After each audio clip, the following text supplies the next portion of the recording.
Welcome to my YouTube channel exam Gyan में आप सबका स्वागत है। आज हम देखेंगे जियोग्राफी के बहुत इंपॉर्टेंट क्वेश्चन जो हर किसी भी परीक्षा में बार बार पूछे जाते हैं। पहला क्वेश्चन है पृथ्वी की भूपट्टी का आधा भाग किस खनिज से बना हुआ है? तो ये बना हुआ है फेल्डस्पर से। दूसरा क्वेश्चन है हमारा, किस पर्वतीय दर्रे से होकर भारतीय तीर्थ यात्री मानसरोवर झील तथा कैलाश पर्वतीय घाटी के दर्शन हेतु जाते हैं? तो ये है लिपुलेख दर्रा। इसको पार करके कैलाश मानसरोवर के दर्शन के लिए जाते हैं। तीसरा क्वेश्चन है हमारा, तिब्बत में मानसरोवर झील के पास किस नदी का उद्गम स्रोत है? तो यहाँ से 3 नदियाँ निकलती है, सिंधु नदी, सतलज नदी और ब्रह्मपुत्र नदी। तीनों नदियाँ यहीं से निकलती है। अगला क्वेश्चन है हमारा, विश्व का सबसे बड़ा नदी द्वीप माजुली का निर्माण करने वाली नदी कौन सी है? तो माजुली द्वीप का निर्माण करती है ब्रह्मपुत्र नदी। अगला क्वेश्चन है, पृथ्वी के उत्तरी ध्रुव और दक्षिणी ध्रुव को मिलाने वाली रेखा क्या कहलाती है? तो ये कहलाती है देशांतर रेखा। उत्तरी ध्रुव और दक्षिणी ध्रुव को जो मिलाती है उसको बोलते हैं देशांतर रेखा। अगला है, स्थल मंडल का तात्पर्य है पृथ्वी की ब्राह पपड़ी, इसको बोलते हैं स्थल मंडल। अगला है, खैबर दर्रे से कौन से 2 देश जुड़े हुए हैं? तो खैबर दर्रे से जुड़े हुए हैं अफगानिस्तान और पाकिस्तान। इसके बाद है अगला क्वेश्चन, निम्न में से किस नदी को बिहार का शोक कहा जाता है? तो बिहार का शोक कहा जाता है कोसी नदी को। अगला है, वर्ष 2006 के लगभग मध्य में निम्नलिखित में से हिमालय दर्रों में कौन सा एक भारत और चीन के बीच व्यापार बढ़ाने के लिए पुनः खोला गया? तो ये खोला गया था नाथुला दर्रा, जो कि 1962 में युद्ध के बाद बंद कर दिया गया था। उसको ये 2006 में वापस खोल दिया गया था व्यापार के लिए। अगला प्रश्न है हमारा, निम्नलिखित में से कौन सी नदी दक्षिण से उत्तर की ओर प्रवाहित होती है? तो जो बेतवा नदी है ये दक्षिण से उत्तर की ओर प्रवाहित होती है। अगला क्वेश्चन है, निम्नलिखित में से किस नदी को उड़ीसा का शोक कहा जाता है? तो उड़ीसा का शोक कहा जाता है महानदी को। इसके बाद अगला क्वेश्चन, पृथ्वी के किस भाग में निकिल और लोहे की प्रधानता होती है? तो निफे में। अगला क्वेश्चन है, निम्नलिखित में से कौन सी नदी एस्चुरी डेल्टा नहीं बनाती है?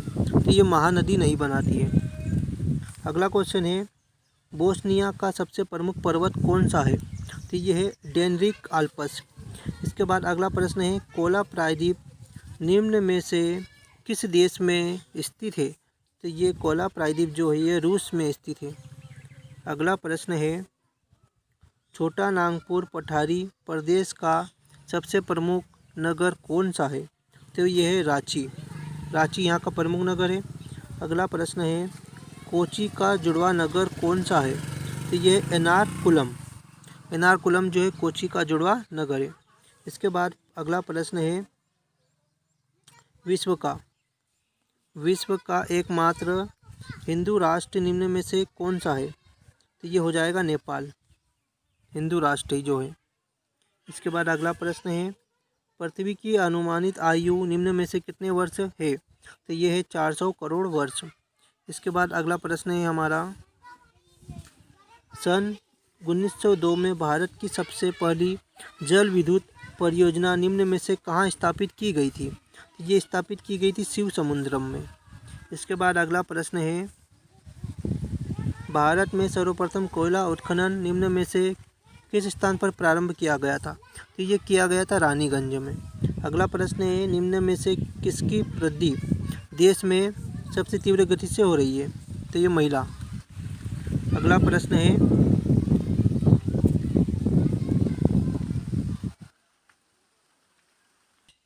हमारा प्रश्न है कि निम्न में से किसकी वृद्धि प्रतिशत देश में सबसे तीव्र गति से हो रही है? तो ये हो जाएगी महिला साक्षरता की। महिला जो साक्षरता बढ़ रही है बहुत तीव्र गति से बढ़ रही है।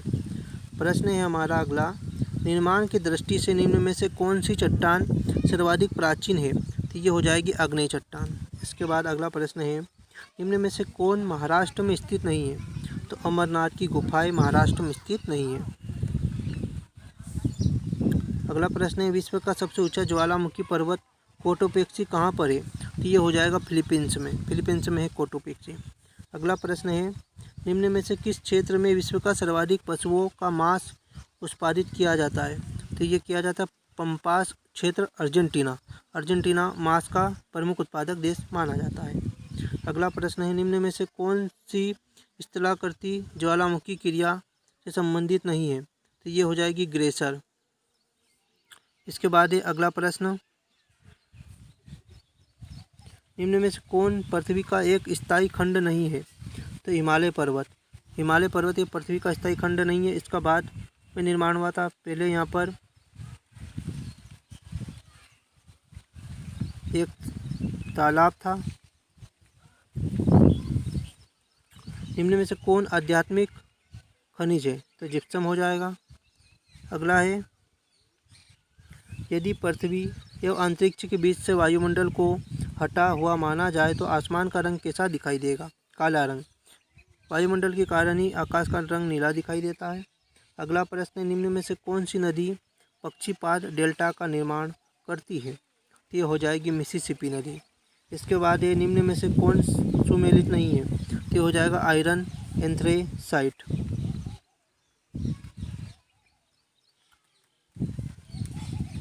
इसके बाद है सेरीकल्चर निम्न में से किसके उत्पादन से संबंधित है? तो हो जाएगा रेशम।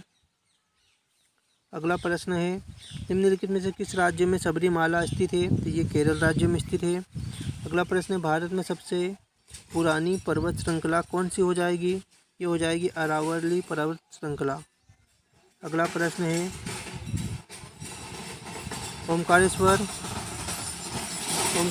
जल विद्युत संयंत्र से ऊर्जा उत्पन्न होती है 520 मेगावाट। अगला प्रश्न है, तुलबुल परियोजना निम्नलिखित नदी से संबंधित है? तो ये हो जाएगी झेलम नदी। अगला प्रश्न है, सरदार सरोवर परियोजना किस नदी पर चल रही है? तो ये चल रही है नर्मदा नदी के ऊपर। अगला प्रश्न है, मालवीय प्रक्षेप की सबसे प्रमुख विशेषता है? निम्नलिखित में से कौन सी? तो ये हो जाएगा यहाँ पर शुद्ध क्षेत्रफल है। इसके बाद प्रश्न है, सर्वप्रथम इंडिया शब्द का प्रयोग भारत के लिए किस भाषा में किया गया था? ग्रीक। गहरी जड़ों वाली फसलों के लिए निम्नलिखित में कौन सी मिट्टी सर्वाधिक उपयुक्त होती है? ये हो जाएगी काली मिट्टी। अगला प्रश्न है, निम्नलिखित में से किस फसल को प्रति हेक्टेयर अधिक जल की आवश्यकता पड़ती है? तो ये पड़ती है गन्ने को। अगला प्रश्न है, निम्नलिखित में से किसकी गणना नकदी फसल के अंतर्गत की जाती है? तो हो जाएगी कपास, चाय, जूट। अगला प्रश्न है, माउंट एवरेस्ट की ऊंचाई कितनी है? 8,848, जो कि बढ़ के अब 8,850 हो गई है। ये विश्व की दूसरी सर्वोच्च पर्वत श्रेणी कौन सी है? तो माउंट एवरेस्ट पहली हो जाएगी और दूसरी हो जाएगी माउंट K2, जिसको गार्डविन आस्टीन भी कहा जाता है। अगला प्रश्न है, नदियों द्वारा अपने किनारों पर प्राकृतिक रूप से बनाए गए बांधों को किस नाम से जाना जाता है? तो इनको बोला जाता है तटबंध। अगला प्रश्न है, कालीमंत जिस द्वीप का अंग है वह है बोर्नियो। अगला प्रश्न है, खारी नदी जिस अपवाह तंत्र का अंग है वह है बंगाल की खाड़ी। इसके बाद अगला प्रश्न है, क्षेत्रफल की दृष्टि से राजस्थान का सबसे बड़ा जिला कौन सा है? तो ये हो जाएगा जैसलमेर। और राजस्थान इंडिया में सबसे बड़ा क्षेत्रफल के मामले में पहला राज्य है। अगला प्रश्न है, निम्न में से कौन सी जलधारा अटलांटिक महासागर में प्रवाहित होती है? तो ये हो जाएगी सुसीमा धारा। इसके बाद अगला प्रश्न है, ठंडी तथा भारी वायु द्वारा गर्म एवं हल्की वायु के ऊपर उठा देने से निर्मित वातार्ग क्या कहलाता है? तो ये कहलाता है शीत वातार्ग। इसके बाद है, निम्नलिखित में से किस उद्योग को धुरी उद्योग या उद्योगों का आधार कहा जाता है? तो लौह इस्पात उद्योगों को क्या कहा जाता है? उद्योगों का आधार। अगला प्रश्न है, निम्नलिखित में से किसे प्रकृति का सुरक्षा वाल्व कहा जाता है? ज्वालामुखी। ज्वालामुखी को पृथ्वी का सुरक्षा वाल्व कहा जाता है। अगला प्रश्न है, हिमालय पर्वतीय क्षेत्र में मेन सेंट्रल थ्रस्ट कहाँ स्थित है? ये स्थित है बृहद एवं लघु हिमालय के बीच में। अगला प्रश्न है, प्रकृति में स्वतंत्र अवस्था में पाई जाने वाली धातु कौन सी है? तो जस्ता जो है ये स्वतंत्र अवस्था में पाई जाती है।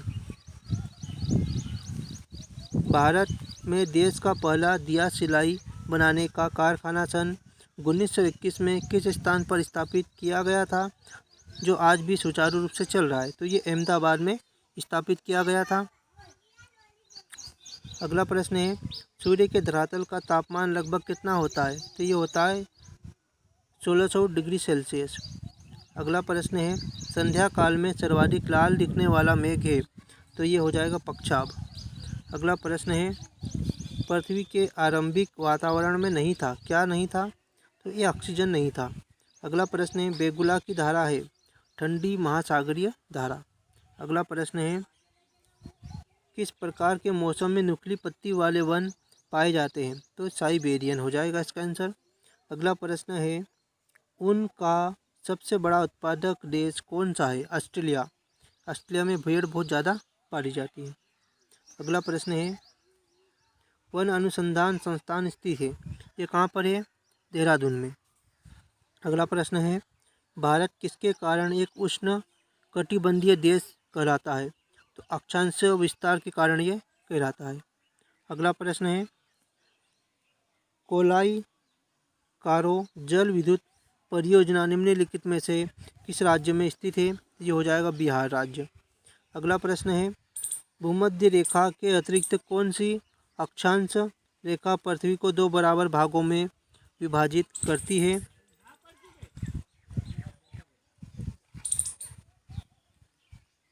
तो देशांतरी रेखा हो जाएगा। अगला प्रश्न है, कुद्रेमुख लौह खनिज परियोजना निम्न में से किस राज्य में स्थित है? तो ये हो जाएगा कर्नाटक। अगला प्रश्न है, भारत में खनिज तेल के भंडार मुख्यतः किस प्रकार के चट्टानों में पाए जाते हैं? तो ये हो जाएगा अवसादी या परतदार चट्टानों में पाया जाता है। अगला प्रश्न है, भारतीय जलवायु की सबसे महत्वपूर्ण विशेषता कौन सी है? तो पवनों का विपरीत स्वभाव। अगला प्रश्न है, तमिलनाडु एवं आंध्र प्रदेश तट का नाम क्या है? तो ये हो जाएगा कोरोमंडल। छोटा नागपुर का पठार जिस संसाधन में समृद्ध है वो है खनिज, यहाँ पर खनिज बहुत पाए जाते हैं। कोपली जिसकी सहायक नदी है वह है ब्रह्मपुत्र नदी, ब्रह्मपुत्र की सहायक नदी हो जाएगी कोपली नदी। भारत में मुख्य कृषि पदार्थ आयात मद है खाने योग्य तेल। अगला प्रश्न है, नेवल एयर स्टेशन गरुड़ कहाँ पर स्थित है? ये हो जाएगा कोच्चि में स्थित है। इसके बाद अगला प्रश्न है, दक्षिण ध्रुव लगातार सूर्य का प्रकाश प्राप्त करता है शरद अयनाथ से। अगला प्रश्न है, योजन परत अवस्थित है? तो ये समताप मंडल में अवस्थित है योजन परत। वायुमंडल में दैनिक मौसम परिवर्तन निम्न में से किसके कारण होते हैं? तो ये क्षोभ मंडल हो जाएगा। अगला प्रश्न है, वायुमंडल में सबसे अधिक किस गैस का प्रतिशत है? तो ये हो जाएगी नाइट्रोजन 78%। अगला प्रश्न है, निम्नलिखित में से कौन सा उच्च मेघ है? तो पक्षाभ मेघ हो जाएगा। निम्नलिखित में से कौन वर्षण का प्रकार नहीं है? तो ये हो जाएगा कोहरा। अगला प्रश्न है, समुद्री तट के सहारे कोहरे के निर्माण का कारण है? तो ये हो जाएगा अभिवहन। इसके बाद अगला प्रश्न है, दक्षिण भारत में प्रवाहित होने वाली किस नदी का थाला सबसे बड़ा है? तो ये हो जाएगी गोदावरी नदी। इसके बाद अगला प्रश्न है, शस्य गहनता की दृष्टि से भारत का सबसे समृद्ध राज्य कौन सा है? ये हो जाएगा पंजाब।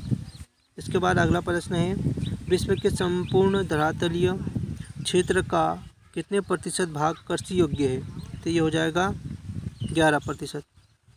अगला प्रश्न है, निम्नलिखित में से किसने सबसे पहले कहा कि पृथ्वी गोलाकार है? तो ये कहा था अरस्तु ने। अगला प्रश्न है, नदियों में जल प्रदूषण की माप की जाती है ऑक्सीजन की घुली हुई मात्रा के आधार पर। अगला प्रश्न है, अलमत्ती बांध किस नदी पर है? तो ये बना हुआ है कृष्णा नदी के ऊपर। इसके बाद अगला प्रश्न है, रेड रिवर के डेल्टा क्षेत्र में स्थित नगर कौन सा है? तो हो जाएगा हनोई। अगला प्रश्न है, माकासार जल संधि निम्न में से किन को अलग करती है?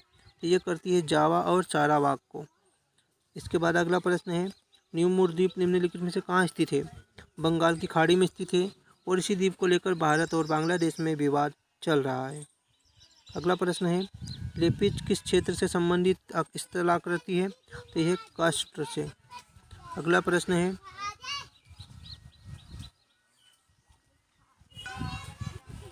अगला प्रश्न है 1948 औद्योगिक नीति में सरकारी नियंत्रण के क्षेत्र में रखे गए उद्योगों की संख्या कितनी है? ये हो जाएगा इसका आंसर 18। इसके बाद अगला प्रश्न है,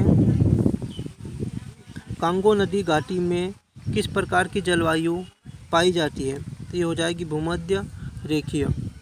इसके बाद अगला प्रश्न है, सन 1902 में भारत की सबसे पहली जल विद्युत परियोजना कहाँ स्थापित की गई थी? तो ये की गई थी शिव समुद्रम में।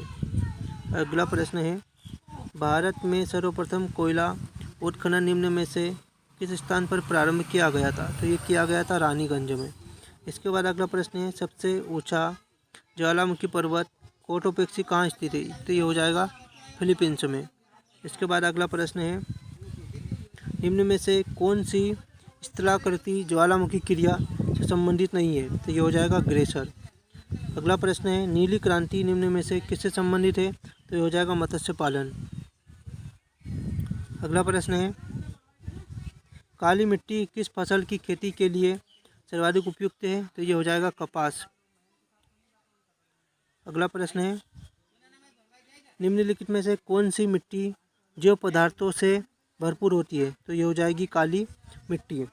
इसके बाद है अगला प्रश्न, किस मिट्टी का निर्माण बेसाल्ट चट्टानों के विखंडन से हुआ है? तो ये हो जाएगा काली मिट्टी। इसी तरह ये हमारा ज्योग्राफी का पहला पार्ट ख़त्म होता है। मिलते हैं अगले पार्ट में। यदि आपको मेरा वीडियो पसंद आया है तो इस चैनल को लाइक, शेयर और सब्सक्राइब करना ना भूलें। Thank you for watching.